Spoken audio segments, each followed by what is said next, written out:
Oke, baik. Saya lanjutkan. Tadi sampai ke metodologi. Saya langsung ke jurnalnya saja. Oke, ini saya sudah terjemahkan biar bisa dijelaskan juga. Oke, tadi di metodologi.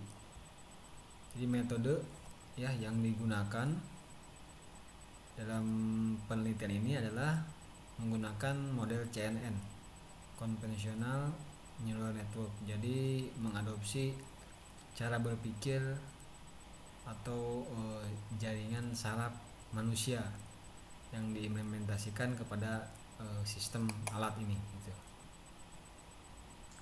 Jadi kumpulan data khusus dikembangkan untuk mendukung penelitian ini. Skema transformasi penambahan data diadopsi untuk mendapatkan lebih banyak sumber belajar. Jadi karena gambar asli di lingkungan tertentu tidak cukup untuk tujuan pelatihan. Untuk mengatasi masalah overfitting diharapkan algoritma dropout. Jadi yang digunakan adalah algoritma dropout. Tujuannya adalah memasukkan sistem ini ke dalam EUV ya, alat tadi yang membutuhkan aplikasi waktu nyata. Oke, jadi langsung ke contoh perhitungannya ini. Jadi ada objek yang diambil lalu dideteksi DP tajam sampai ke gambar yang paling buram. Nah, lalu dilakukanlah filtering, perhitungan identifikasinya.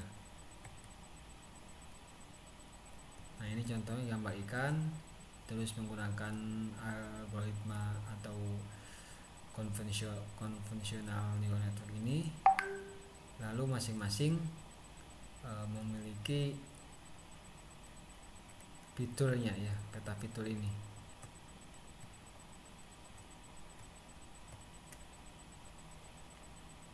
Jadi dari gambar tadi diperoleh kebenarannya mengopaskan labeling. Jadi disimpan secara manual. Setiap gambar dibagi menjadi grid 7x7 sel. Oke, ini perhitungannya.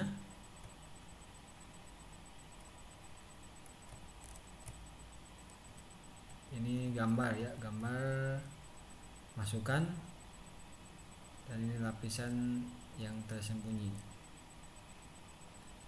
Ini jaringan saraf yang terhubung sepenuhnya. Kalau ini jaringan saraf yang terhubung secara lokal.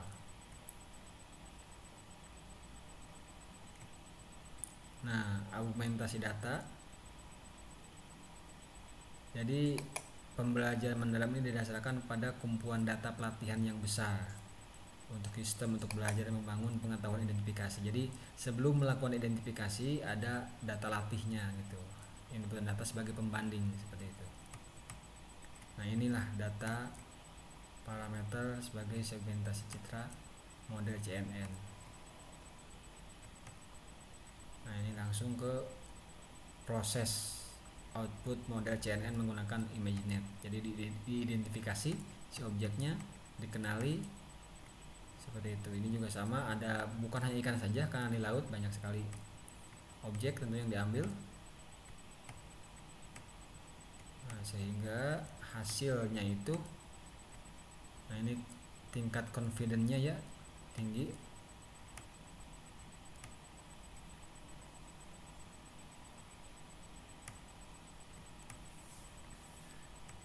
Jadi peningkatan akurasi identifikasi dengan sangat tinggi, dengan cukup tinggi maksudnya. Nah, jadi implementasi eksperimen didasarkan pada toolbox aliran tensor yang tersedia untuk umum. Hasilnya jumlah citra digandakan dengan mengambil pendekatan transformasi, yang berarti metodologi ini dapat membantu mesin untuk mempelajari fitur dengan lebih akurat. Nah, gitu.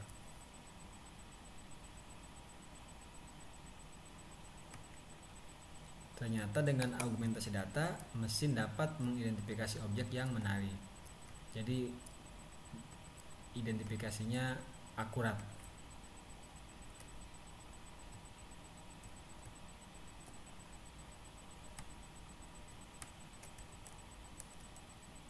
Jadi mesin dapat mengidentifikasi objek yang menarik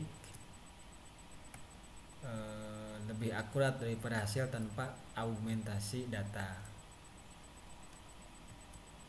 Coba hasil percobaan ditunjukkan dengan jelas pada gambar 14. Oke. Gambar 14.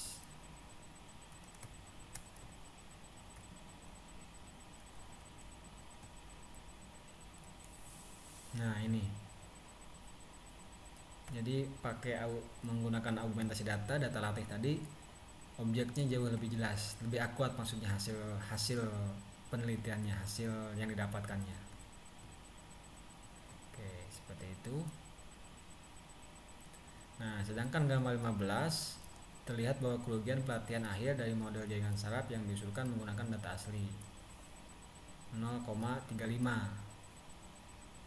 Sedangkan kerugian pelatihan terakhir menggunakan augmentasi data adalah 0,46.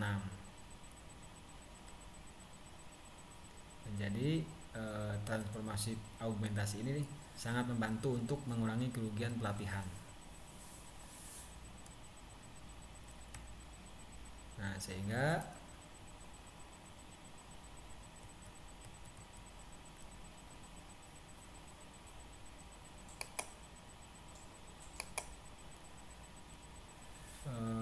dengan pendekatan ini waktu pelatihan dan kerugian pelatihan berkurang secara dramatis ya. Untuk meringkas kontribusi artikel ini, yang pertama menetapkan kumpulan data untuk menyatakan kondisi air laut yang sangat kabur. Yang kedua merevisi fungsi kerugian dan parameter lain di CNN untuk mencari solusi yang dapat diterapkan untuk deteksi ikan. Sistem ditargetkan pada sistem tertanam untuk desain EUV dengan semua kemungkinan pengoptimalan. Jadi hasilnya itu adalah akurat ya.